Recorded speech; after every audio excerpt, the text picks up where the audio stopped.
Good Sunday, everyone. Hope everyone is enjoying their weekend. This is Brad Kamikaze Franklin. This is your host of Good Things Jackson. I want to thank you guys for tuning in.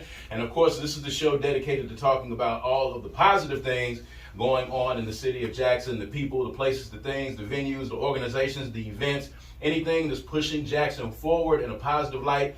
This is the show for you. You're not going to hear anything negative. You're not going to hear anything toxic on this show because we got way too much good stuff going on in the city of Jackson to be talking about anything that's negative. And I'm going to make sure that I touch on that a little bit as we go through this show here a little bit, because I definitely got to give y'all my thoughts on the 60 Minutes piece and a couple of other things and a lot of people's reactions to that piece. And one of the ways we combat that is, of course, by Good Things Jackson. So we're going to talk about all the positive stuff that we have going on. We got a good show for you today. Got a couple of guests joining us in the studio that have some good things going on. We've got comedian Rita Brent is going to be coming up really soon, and that's going to be a very, very exciting interview. I'm looking forward to that, but I'm also looking forward to talking to my first guest. She is a professor at the illustrious, the best HBCU in all of the land, Jackson State University, Miss Ebony Lumumba. How are you? I'm doing well, Brad. How are you? I'm good. Thank you for being here.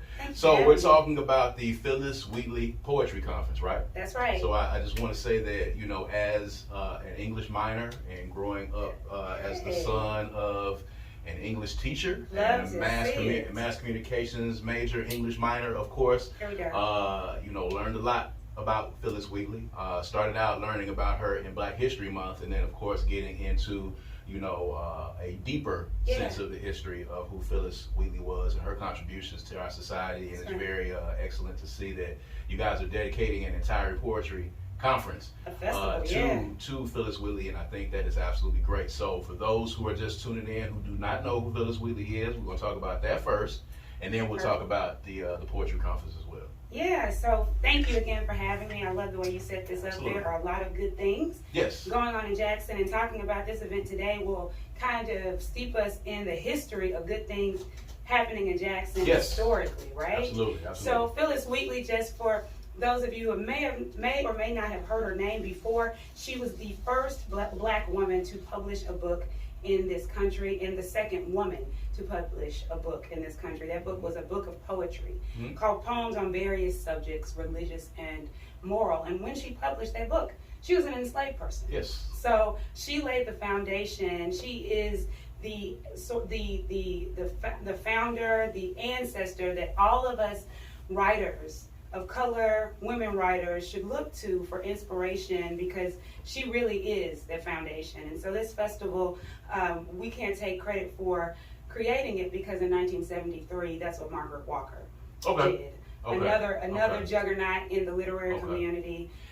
Was it dormant for a while? Y'all reviving it? So it was a one-time thing. I think Margaret Walker just knew that year in 1973 marked the 200th anniversary of Phyllis Wheatley's book. And so she wanted to celebrate it. She wanted to celebrate it with her sister writers and that larger community. So she was ambitious. Yes. And it was rewarded, because she invited folks like Sonia Sanchez and Alice Walker and Nikki Giovanni and Audre Lorde and Paula Giddings to our campus, and they came.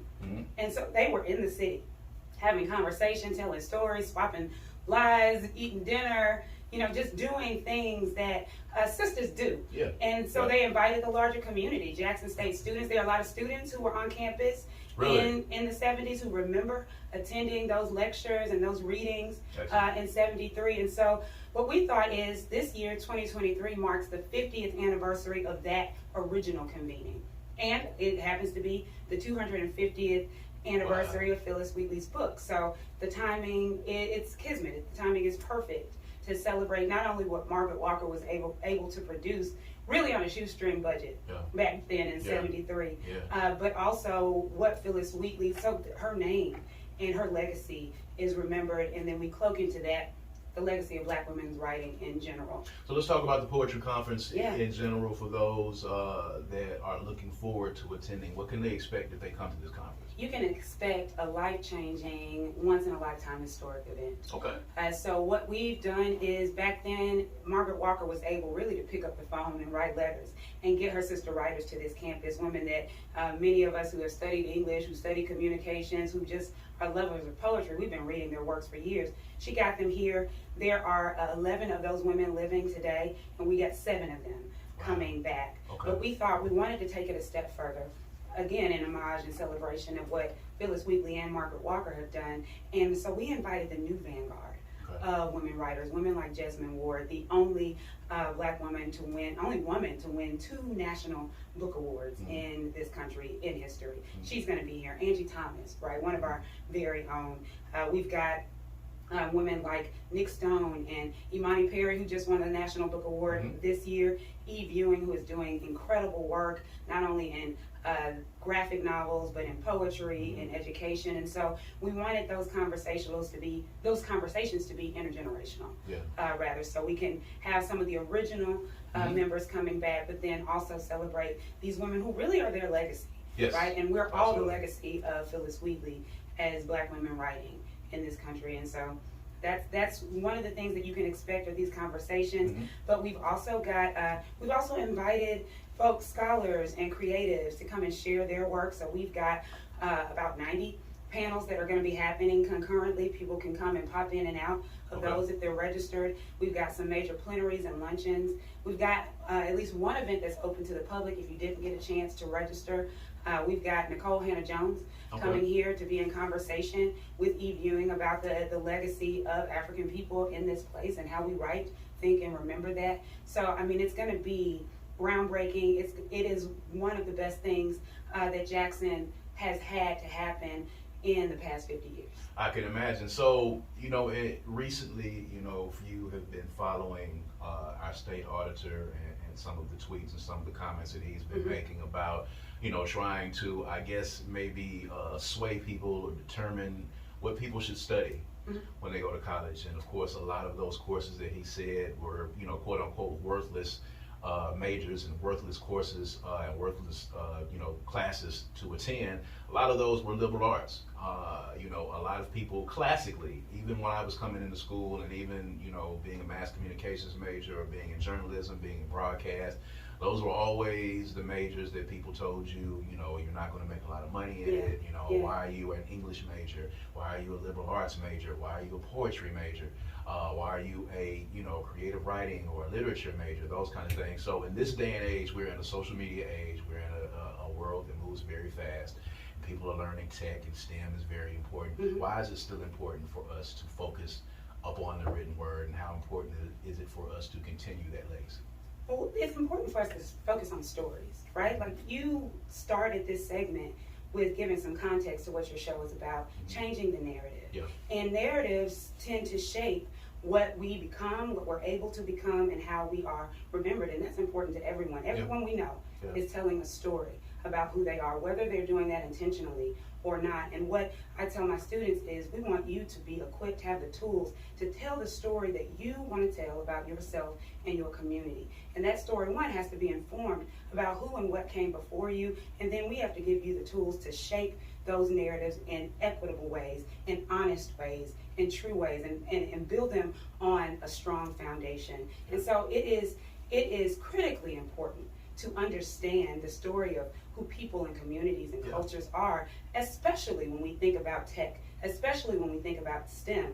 Creating those things that are supposed to improve our lives are all for naught if we don't understand who they're created for and what they're created to achieve. Any of that stuff done without ethics, which is steeped in stories and understanding how people are impacted, it is extremely dangerous to do any aspect of scientific work or technical work without understanding who it really impacts and the identities that make up those communities that impact. I remember one of the first things that I learned in English class is how vital English was. Whether you're a doctor, a lawyer, even if you're in STEM or if you're in tech, everyone says you need to make sure you take an English course. It's very important. The spoken word, spoken language is very important. The written word is important. As black folk, that's how our history was passed down. All we had. Oral history. Yes, oral history. And then even written history to a degree for those who were able to read and write, they were able to pass that along. So that's very important. Talk a little bit about the legacy of Margaret Walker Alexander and what it means to Jackson State University, what that building means, just what her legend means to this city and to that campus, and why it's important, of course, to keep this tradition going with this conference as well. She is a legend. I'm so glad that you said that. Margaret Walker is one of the giants whose footsteps we get to abide. And she served as a professor in the Department of English at Jackson State University for 30 years. And so this is not a place that she was from. She's originally from Alabama. She lived in Louisiana for a little while. And she had mentors like Langston Hughes. She had mentors like Richard Wright. She had mentors who we look to, again, to understand the dynamic place that Black stories and literature hold in this nation and this world's history. And so they all knew how gifted and talented she was. She could have gone anywhere in the world. Yes. As gifted and as talented as she was from a very young age. She's the daughter of educators herself, and she was amazingly skilled, but she made a choice not only to be here in Jackson and to dedicate her career to Jackson State University, but she also raised her children right here in Jackson, Mississippi. Her house she was a neighbor to Medgar and Merle Evers. Yes. And that house is still there in that community, and she gardened in that community, and she wrote poetry about our community. She has a beautiful poem called Jackson, Mississippi that celebrates this city. She calls it Southern City, I Give You My Heart, because it is a city where she matured as a woman, she matured as an artist. She brought other artists here to see the beauty of this space. She raised her children here. She was doing in the earlier decades something that is still difficult for me to do, right? To be a creative, to be a professional, to be a wife, and to be a mother. Margaret Walker laid that foundation for me. And so on days when it gets a little bit heavy and difficult, I think about women like her who walk the very same halls that I'm walking day to day, and we're able to do it with grace, and we're able to do it with this purity of heart and sincerity. And she left us a legacy. We have the roadmap. And so part of what we are doing is looking at what she did in '73 and saying, no, it's not impossible to do that in Jackson. It's not impossible to do that at Jackson State. We owe these places that have grown us. Many of us that are from Jackson grew up on Jackson State's campus, whether your parents attended there or not. You were in NYSP. During the summers, you were going to the homecoming parades and the games. And so we owe that space for how it has shaped and molded us into the individuals who are now able to give into it. And so that's what we're trying to do, and remember this remarkable legacy of this woman who didn't have a whole lot to work with, but she was a whole lot, and she gave everything she had to this space. Absolutely. So if I'm a student and I enjoy writing poetry, and I enjoy writing coming up, and I'm getting ready to go to college, and I'm hearing people tell me from all different directions that, you probably need to take this path to get here, you need to take this path to get here, can't really make a career out of that. You hear that a lot, and I think it's very important that we impress upon our kids the value of being creative. But if I'm a student and I'm coming in and you're saying, hey, I think you should come to Jackson State, there's a rich history here, this is something that you want to pursue, how would you go about recruiting someone and telling them, hey, ultimately this is something that you can make a career of, and this is something that you can take care of your family with? I love it. I do that every single day. Let me tell you this, future potential student, if you are a writer, if you are a storyteller like me, there is honestly few better places to be than right here in Jackson, Mississippi, and at Jackson State University. What we do is encourage you to build upon the skills that you come to us with. Everyone has skills of communication. Everyone knows how to tell stories. We want to help you tell those stories where more people can hear them. You would be in the home of a place of people like Richard Wright, people like Margaret Walker, who adopted this home, Alice Walker, who spent years here at Jackson State and at Tougaloo College, Kiese Layman, who not only grew up here right in Jackson, Mississippi, he's one of the most courageous writers of our time, but he also brought his institute named for his grandmother, Catherine Coleman Institute, that focuses on social justice and food systems and creative writing. It's right here on Jackson State's campus. It exists no other place in the world, but we bring young people to write for a week over the summer, and they go on excursions and they learn about how to express themselves and to heal themselves in their community through their creative art. You will be in a place where Angie Thomas's parents went to school, and where she loves Jackson State. When she went to Belhaven, we love Belhaven, but she spent time. We appreciate what Belhaven is doing, but Angie Thomas loves Jackson State. She gets back as much as she can, and she gives back as much as she can. So you are in a place that other writers crave, the kind of creativity that we're breeding at Jackson State, where you are able to harness the energy of all these powerful writers who had everything stacked against them, but they continue to write. They continue to tell our story. So people actually know our story because of them. You can come to this place and get all of the encouragement that you need and not have yourself shaved down to expectations of other people for you, but you would be able to grow and develop into the writer that you are destined to be already. We're not giving you anything you don't already have, but we're helping to hone that into what you are destined to be. Where do you see this conference going in the future? What are your plans? I know you probably sat down and have a vision for where you want to see this go in the future. So, what does this conference look like 5 years from now, 10 years from now? What are your hopes? I'm going to tell you this. One, I'm just trying to get to November 1st and 4th this year and make it something that honors Margaret Walker and Phyllis Wheatley and all of the other women who could and couldn't be here. But I hope that it looks a lot like what this looks like, that the next generation will take it up and make it into something even more dynamic when the timing is right. So it's been 50 years since this original 73 festival, and what we've done is not only take Margaret Walker's vision, but grow it. And we hope that we're ready to hand off the baton once this is done. What does this look like for future generations? How will it encourage their art, their creativity, their production? And I hope over all of that, it sends this continuous, resounding salvo and message that this is what we are capable of. This is who we are. I hope that it changes the narrative and expectations for what posterity will do for our city and for our institutions. For the city, of course. So the College of Liberal Arts now has a new dean over there as well. Shouts out to Rico. So, where do you see this department going forward? Jackson State has always had a very rich liberal arts department, a very rich communications department. That's right. Where do you see the department going forward now under new leadership? And what are some things that, you may have not seen in the past that you hope to see coming on in the future to help, to recruit more of the creative minds into this state? That's a great question. Shout out to Dr. Rico Chapman, my dean. He's already told us that we're the College of Culture. Yes. Which is exciting for me because we have so many diverse cultures in this city and so many diverse cultures on the campus of Jackson State. So it is exciting to work in a place that's going to celebrate those cultures and show how they are interconnected and how they are different and beautiful. Dr. Chapman has underscored this culture of appreciating and underscoring mental wellness and health and making sure we're okay just in our fundamental core of our humanity. So I'm thrilled about that because we really get nothing done if we're not well. Oh, absolutely. We really produce nothing good if we don't feel good. And so I'm excited about those components of the new leadership, and it's already manifesting.